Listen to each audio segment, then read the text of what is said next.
Welcome to the Audacious Living Podcast, hosted by my man, Audley Stevenson, the Odd Man.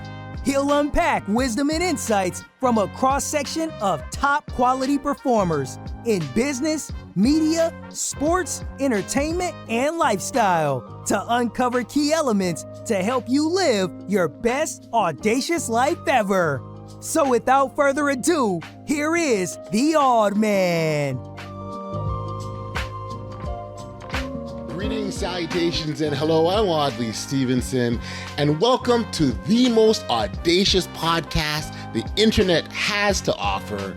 That's right, you got it locked to the Audacious Living Podcast, and I'm appreciative as always that you've taken a moment out of your day and have chosen to spend it here with us as we continue our ongoing goal of helping our listeners and viewers live their best audacious life ever. As always, I encourage you to connect with us through our social media channels. We are on Twitter and Instagram under the handle The Audacious Pod, and then on Facebook, The Audacious Living Podcast. And if you happen to be watching this video on YouTube, because we also simulcast our podcast on YouTube as well, I'd encourage you to tap that notification bell, and that way you'll be subscribed to the channel, and every time there's new content that comes out, you will be notified. Really excited about this episode because we're gonna go back in time a little bit of history, if you will. About 15 years ago, to be exact, an unforgettable basketball miracle took place. This basketball miracle was so significant that it even beat out Kobe Bryant's 81-point explosion against my hometown Toronto Raptors for ESPN's Best Sports Moment of the Year. This particular story takes place in Greece Athena High School near Rochester, New York. It was in February of 2006. Coach Jim Johnson was coaching in the final game of the season for his high school basketball team when he inserted Jason McElwain, aka J-Mac, in for the final 4 minutes of that game. And what makes this story so powerful is that J-Mac, who was diagnosed with on the autism spectrum at an early age, had tried out to be on the team several times but was unsuccessful. And Coach Johnson thought that this would be a nice way for J-Mac to close out his senior year. So get a few minutes out on the court and close out, and that's how your basketball career ends. Well, J-Mac not only closed out his senior year, he did it with style, scoring 20 points in just over 3 minutes and finished as the team's leading scorer. Incredible. To say that the school erupted and the place went bananas is a complete understatement. It was phenomenal to watch the excitement, the joy, the emotion. It was an amazing story, and I'm so pleased to have Coach Johnson join me on the podcast to retell and relive a magical moment that turned out to be an unforgettable night. It got news across the world. Everyone wanted to hear about J-Mac and his story, and we have a chance to hear firsthand. And I promise you that if you're not familiar with this story, you are in for a wonderful treat. So without any further ado, here's my conversation with Coach Johnson. Enjoy. Well, Coach Jim, let's kind of get started. Yeah, absolutely. I'm ready to go. Yeah, it's a pleasure to have you here on the podcast.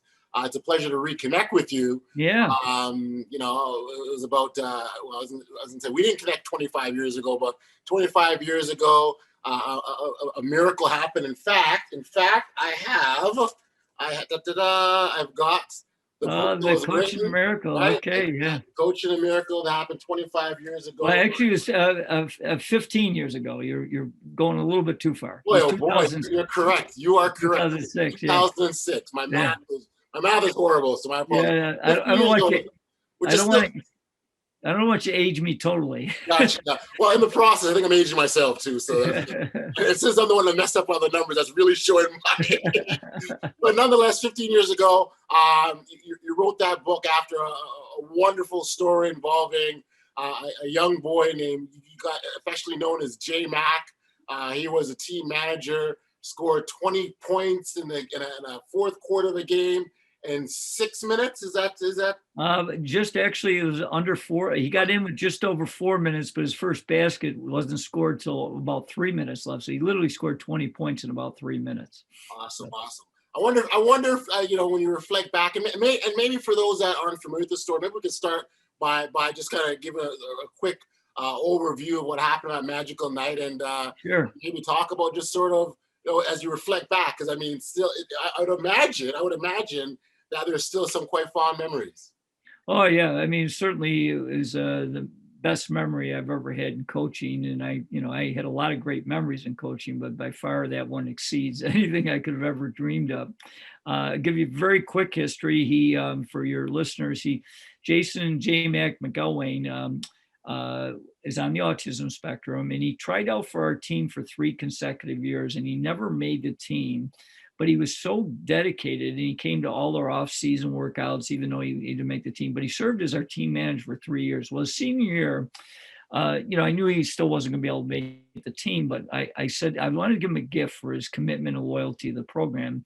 So I told him for senior night, which is our final home game, I'm going to give you a uniform. I can't guarantee you, but I'm hoping I can play you some in the game. Well, that night comes on February 15th, 2006. And I get everybody in the book you showed, The Coach in a Miracle, actually goes into this was a really ironic, crazy season, because actually the season started as bad as I could probably ever have a season. We had a lot of internal turmoil that divided the team, and we finally got things going back a little bit in the positive direction. And that night, so Jason gets in the game with 4 minutes to go.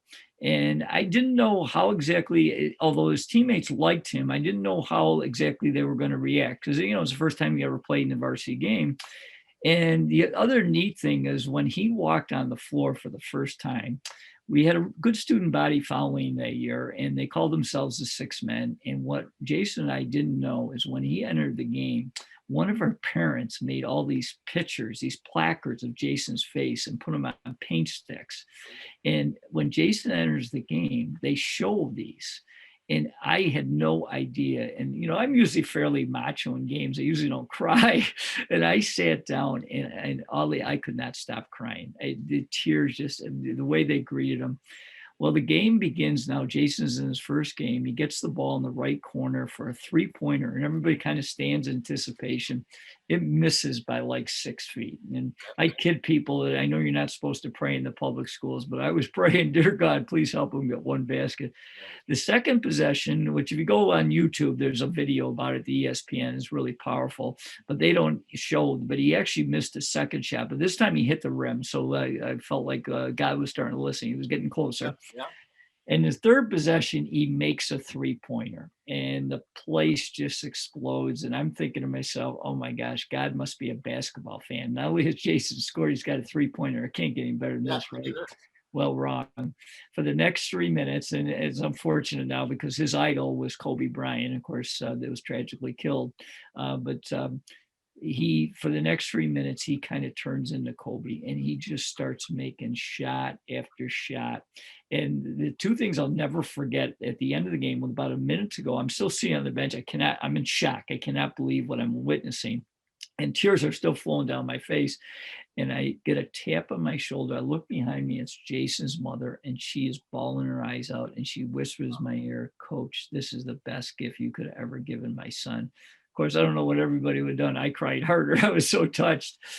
And then how the game ends is like a Hollywood ending. I mean, you almost thought I made this up, but Spencerport, our opponent that night, I want to give kudos to their coach and their players. They were really good sports. They score with about 10 seconds to go.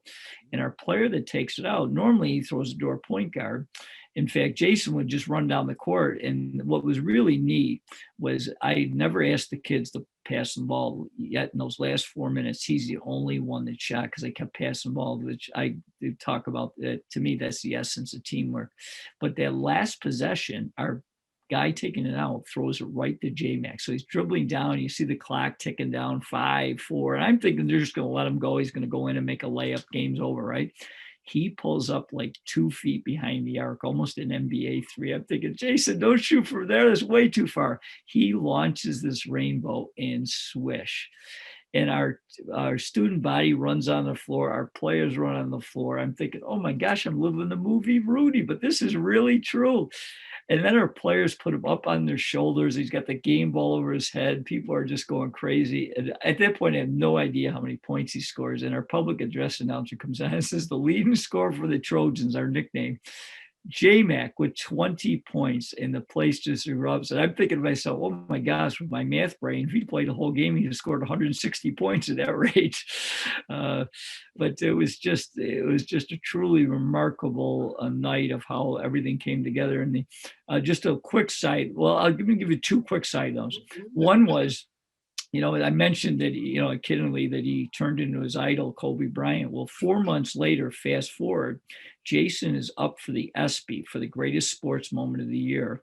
And one of the 4 finalists is Kobe. Kobe had scored 81 points in a game that year, and he's one of the 4 finalists. So J-Mac meets his hero, and he actually beats him out for the ESPY, which was incredible. And then the last thing is just to give you a very brief history. At that point in my career, I had been fairly successful. We had a lot of winning seasons. We had won divisions, but we had never won what we called our Section 5 title, which is kind of a big thing in our area. And 3 weeks later, after J-Mac's game, in front of a sold-out arena of about 10,000 people, we won our first Section 5 championship. So that kind of was the cherry on top. Wow, that's amazing. Coach, it's a great story. I loved it then. I love it now. And just, you talk about sort of the impact and, for J-Mac, even from just to go out there and just have that kind of confidence to shoot it's incredible. Right. Where did that come from? Did you didn't have to tell him to shoot it. It just sounds like you went out and did it. Well, I'll say, you always hear about, work ethic, the unseen hours. And I will say, I mean, certainly I would be kidding everybody if I said that, I was expecting him to do that. But the one thing that I always admired about him was he had just a great passion for the game. And he was always coming to practice early, get extra shooting. He'd work with some other guy on our team. He'd stay after practice and we could stay in there. He was shooting in his driveway all the time. So, in some ways he was preparing for his opportunity. And one of my keys I talk about in one of my presentations is carpe diem. You got to be ready to seize the day. And certainly he was. No, he totally was. And I love the fact that, again, with his teammates, just to embrace the opportunity to hoist him up and give him that, right, elevate him to that platform, which you sort of talked about how a fantastic sort of teamwork lesson that is. Right. Absolutely. So for sure. Out of curiosity, when was the last time you heard from J-Mac? Well, he texts me because I'm kind of on his group text.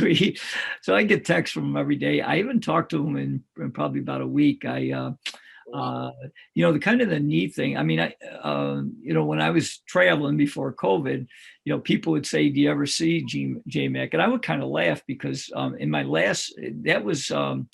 I coached for 10 more years after that. And after Jason was out of our program for a couple of years, he came back and asked me if he could come back and volunteer. And he was my assistant for as a volunteer for 8 or 9 years. And we actually won a number of championships. So I kid people, for a small fee, I will run him out to you because he's a good luck charm. But so I was literally seeing him during basketball season pretty much every day. Once I retired from coaching, which was in 2016, we still talk and see each other. But not with COVID, I haven't seen him nearly as much as I usually do. And, we talk. And I mentioned you before the show, but our last year together, we had a really good player that just about 6 weeks ago just signed with the Houston Rockets. So, his name is Anthony Lamb. And the neat thing is J-Mac is one of these guys, he's always digging for things. And when Anthony signed, I did not hear that. And he had already texted me, said, "Hey, did you hear Anthony sign with the Rockets?" And I'm thinking, no, there's no way that's true. And sure enough, I checked it out and it was true. So, so he, but he's a special young man. The crazy thing, he's over 30 years old now. So he's, and the other funny thing is he was little in that game. People that watch the video, he was 5'9", maybe 120 pounds. Well, he had a growth spurt and he really got into his body. He's 6'1", 175 pounds now. And he's actually become a very avid runner. In fact, he's run, I think, 13 or 14 marathons, including Boston Marathon 3 times. So he's done some pretty amazing things. Good for him. It must be so touching for you to kind of look back and knowing where they've, the distance they've traveled and to get where they've gotten to, and right, especially with him being on the autism spectrum, that's even more special to you. Yeah, absolutely. Good. The loyalty component of that, when you talk about his loyalty and how important it was for him to stay committed to the team, the organization, the school, the goal. I wonder if you sort of talk about how, because I think in that story, there's so many key life lessons that can be taken from that and applied to how we live our own lives. Right.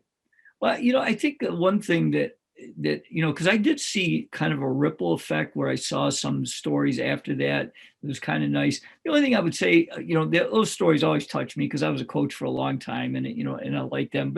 But some of them were kind of like almost made for TV type thing. Whereas, I didn't call any media. The only thing I did after the game was I had to call on the game, and our local newspaper didn't make much of a deal out of it. In fact, to be honest with you, although it touched my heart deeply, I was not doing, in my heart, I felt I did it for all the right reasons. I didn't do any promoting, that kind of thing. And what really happened was the next day at school, of course, I got to admit, I was a teacher at the school then, and I didn't do much teaching. We watched the video, they gave me almost the entire school day. But about noon on that next day, I get a call from our athletic director's secretary, and she says, "Coach, Channel 8 is here. They want to borrow the video," one of our local TV stations.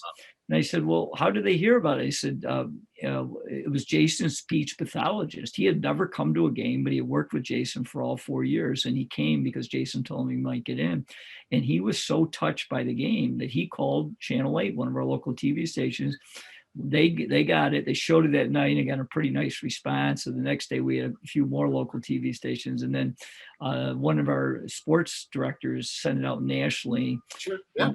By the next week, all of a sudden we were on Good Morning America and CNN and ESPN and you name it. So it was crazy. So you think of that, if that were to happen these days, I mean, social media would have taken that, and it would have, yeah, the news cameras have been there that night. Yeah, exactly.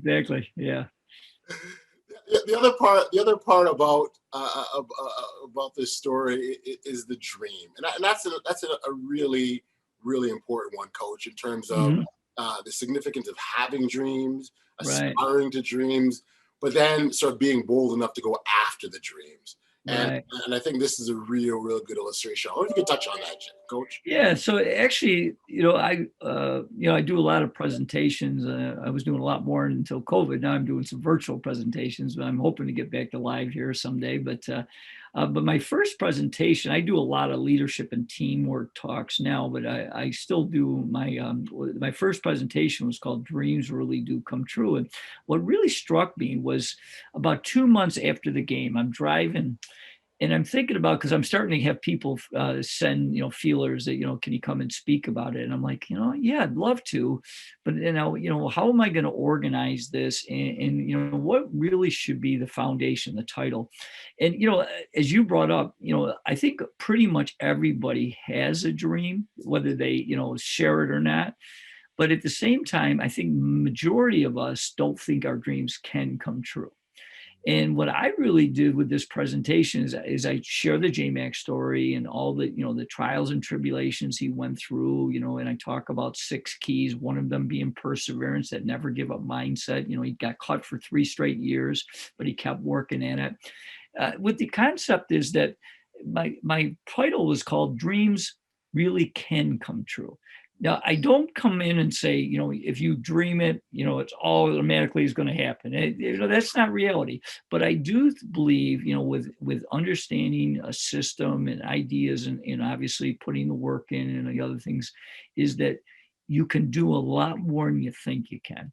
And sometimes you'll even be surprised and amazing. You know, I call it, I stole it from Jim Collins, a BHAG, that big, hairy, audacious goal. But, you know, I mean, two stories that, you know, I've been sharing the J-Mac story for many years. And now the young man that just, you know, was in our basketball program that played, you know, Division I, but it wasn't a big time program.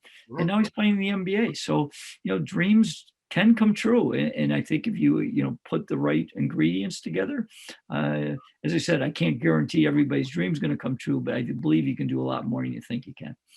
Well, I think there's a lot to be said of going after them, even if you don't reach it or attain it. Right. There's still value in that, because sometimes the end goal, at least the end goal that we have in mind, isn't really the goal that we were destined to have, right? So I think the whole process of going after the dream still is important. And again, you know, for this podcast, we talk a lot about audaciousness. We talk a lot about boldness. But all of those things really are centered around us getting up and chasing the things or going after the things that are meant to be ours. Which I think you got a great point, is the fact that, you know, I think the fun thing in life is the journey. And you're absolutely right. You know, and too often, and I know I've been caught up. I mean, I was a coach, so I coached over 600 high school basketball games. So I know things about results, you know. So, and, you know, with a basketball game, you're getting a result every time you play. You know, it's either a win or a loss. You know, you can't tie even in basketball, you know. So it's going to be. And then in that example specifically, the emphasis is is on the results because everybody wants to win, right? Right. Even more important that we have to get to the end goal. Yeah. And so, but I think the real thing that you're really trying to teach people is to develop habits and processes and systems that you can put in place so that you, you know, you create the odds in your favor. Like, you know, I remember a guy giving an illustration I thought was really powerful, you know, the famous law of the farm. You know, if you go out and plant your crops, you know, more times than not, you'll get a crop that will flourish. But you know what? Sometimes a hailstorm will come or something and it doesn't. But it's what the point being is, if you do all the right things consistently, more times than that, something good is going to happen. But, you know, the tough part for all of us is it doesn't guarantee it. But I think the thing is, if you put the work in, you develop the system and you stay consistent, which I think is a really key word to have an audacious goal. You know, you got to be willing to be consistently putting in, you know, the time, the effort, you know, and the ingredients to be able to get that opportunity. And then sometimes you're going to do things that are even more amazing than you could have possibly even dreamed of, you know? Absolutely agree. And you touched on earlier the fact that, you know, you talked about the journey, which is so important. And it's actually through that journey, that process is where the real learnings come from. So, you know, it'd be really easy, you know, if you just got to your goal, right? But there's no fun in that. There's no fulfillment. There's no real fulfillment in that. There's no enjoyment because you get to that goal. It's going to be short-lived, like because we're always after something else. So once you've gotten that goal, you know, what's next? Well, you don't, and if you don't have that process where you learned all these things to draw from or learn from or the experiences, then you're really asking yourself what's next, aren't you? Yeah, you got a great point, because one of the things, you know, because I mentioned I still do my inspirational talk, but I do a lot of leadership talks. Yep. And, you know, I'm often asked a couple questions that are challenging. One is, you know, how do you get to the top, whatever that happens to be, you know, in the sports world, it's a little bit easier to definable. But, you know, even in business, are you profitable? Are you not profitable? You can delve into that.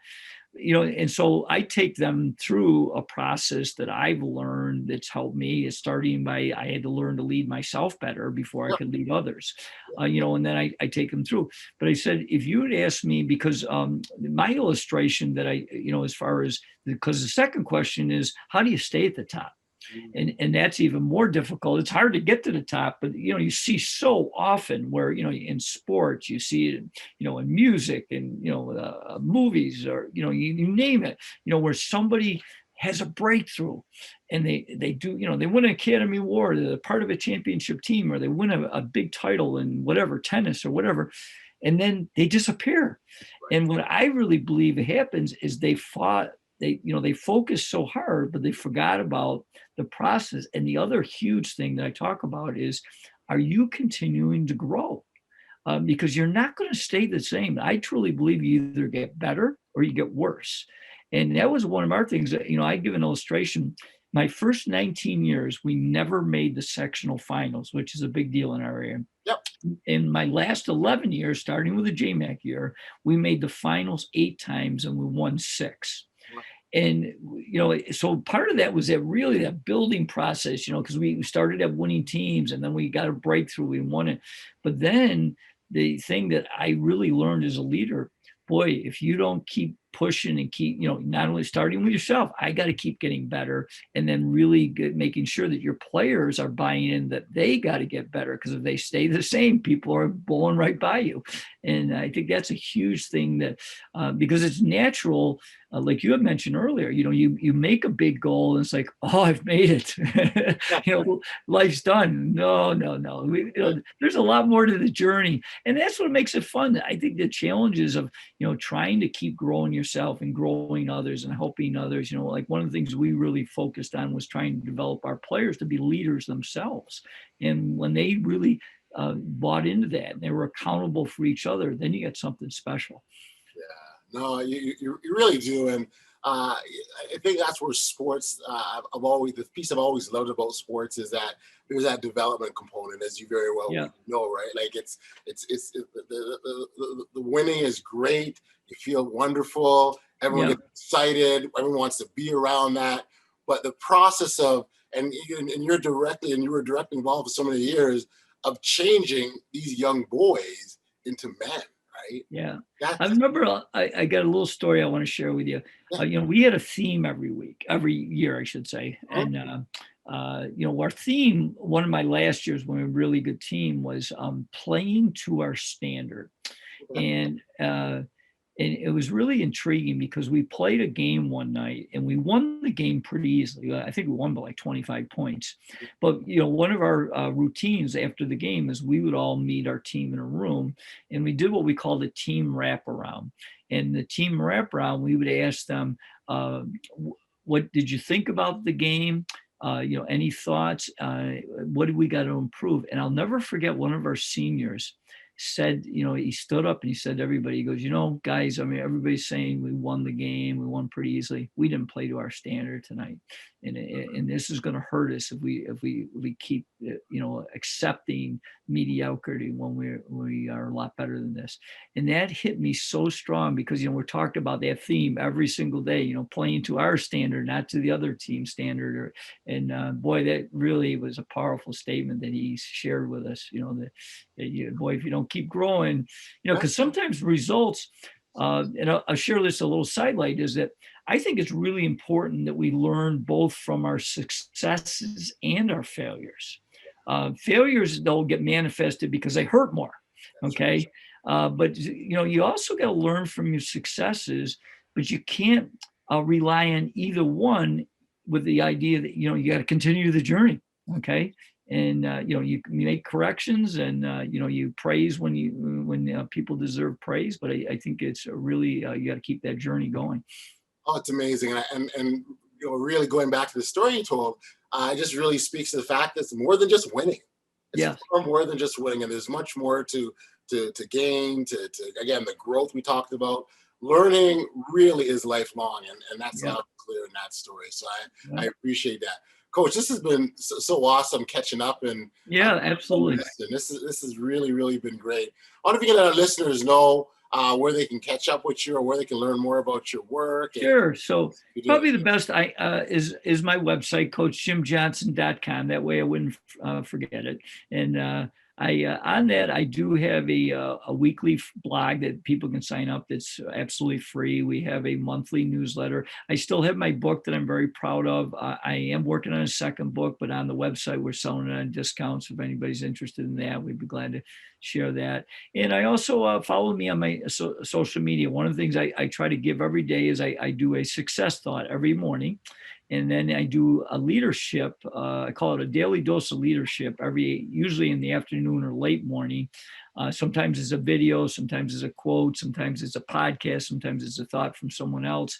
But, just trying to share ideas to stimulate people's thinking and get them going. And certainly I do a lot of presentations. I am doing virtual runs right now. I do a leadership. I do a inspirational, as we talked about. I do a one on teamwork as well. So if I can help, my strengths are the ability to teach people how to persevere and have their dreams come true, how to lead a team and build a team. So if I can help people in those areas, those are my babies, and I'd be glad to help out in any way I could. You certainly can. You certainly can. I love the fact that there's an emphasis on sharing, right?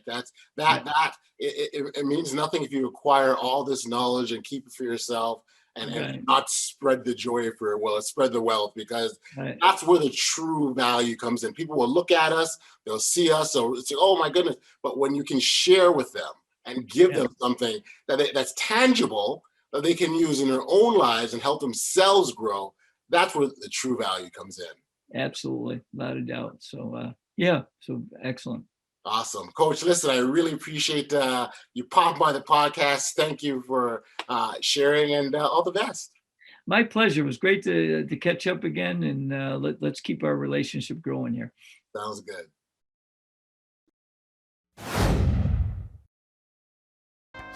Back we are here on the podcast, and big shout out to Coach Johnson for being here and reliving such an incredible experience. I remember how I felt the first time when I heard the story back in 2006, and I gotta say it felt great to relive that experience all over again. So again, Coach, thank you so much.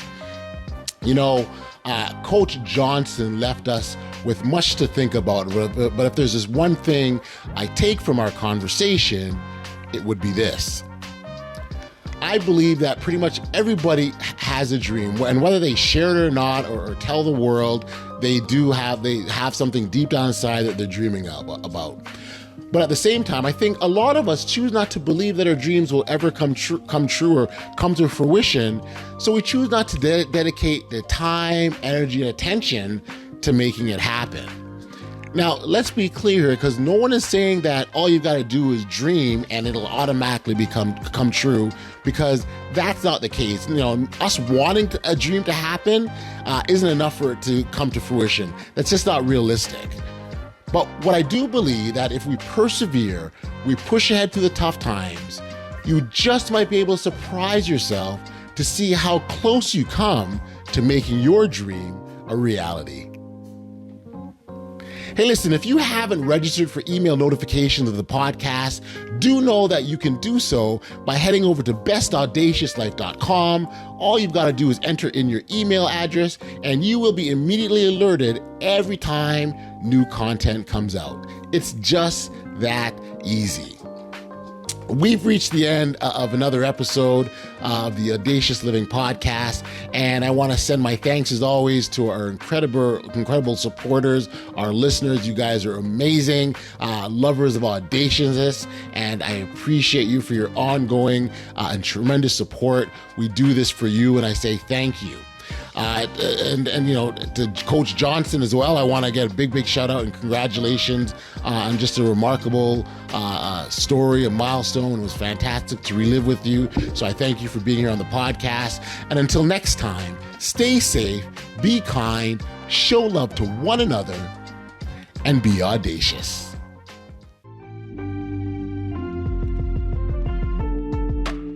You've been listening to the Audacious Living Podcast, hosted by Audley Stevenson. If you enjoyed what you heard, be sure to like, subscribe, and share. Until next time, be audacious.